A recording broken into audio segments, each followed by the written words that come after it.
जिंदगी किसकी है। बहुत समय पहले की बात है। एक घर में बहुत पुराना वाद्ययंत्र म्यूजिकल इंस्ट्रूमेंट रखा था, लेकिन उस घर में कोई भी व्यक्ति ऐसा नहीं था जो उस वाद्ययंत्र को बजाना जानता हो। उस परिवार की नई पीढ़ी ने पुरानी पीढ़ी से उसे बजाने की कभी कोई शिक्षा ही नहीं ली। वो वाद्ययंत्र घर में पड़ा धूल खा रहा था। उस परिवार ने अपने रिश्तेदारों से पता किया, गांव वालों से पूछा, लेकिन सब ने बताया कि उसे कोई बजाना नहीं जानता। वाद्ययंत्र घर में बेकार पड़ा था और जगह भी बहुत घेर रहा था। एक दिन उस परिवार ने फैसला करा कि जिस चीज़ को कोई बजाना नहीं जानता तो उसे घर में रखने का क्या फ़ायदा। उन्होंने उस वाद्ययंत्र को उठाया और घर के बाहर एक कोने में रख दिया।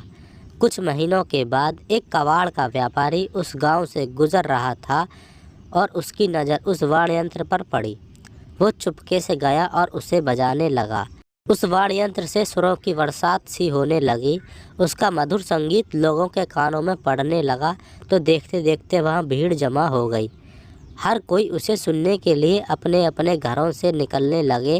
वो व्यापारी संगीत में डूबकर उसे बजा रहा था और पूरा गांव उसे सुन रहा था। थोड़ी देर बाद उस व्यापारी ने संगीत बजाना बंद कर दिया।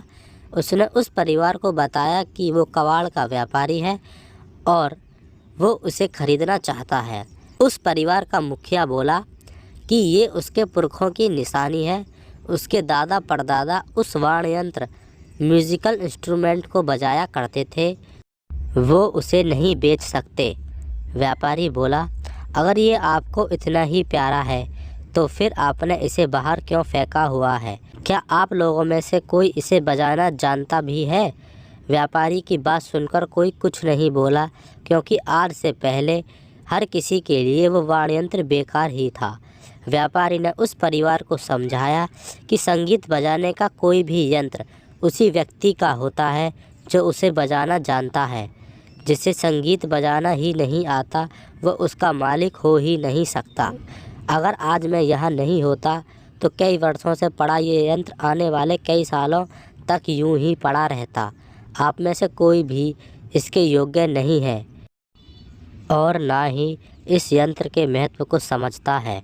व्यापारी की बात सुनकर हर किसी ने उसका समर्थन किया और उस परिवार ने वो वाद्ययंत्र उस कबाड़ के व्यापारी को बेच दिया। दोस्तों, ज़िंदगी उसी व्यक्ति की है जो उसे जीना जानता है। ज़िंदगी में हर तरह की रुकावट आती है, मगर जो व्यक्ति उन सभी रुकावटों से लड़ लेता है और वो आगे चल के खुशी खुशी अपना जीवन जीता है। उम्मीद है आपको वीडियो पसंद आई होगी।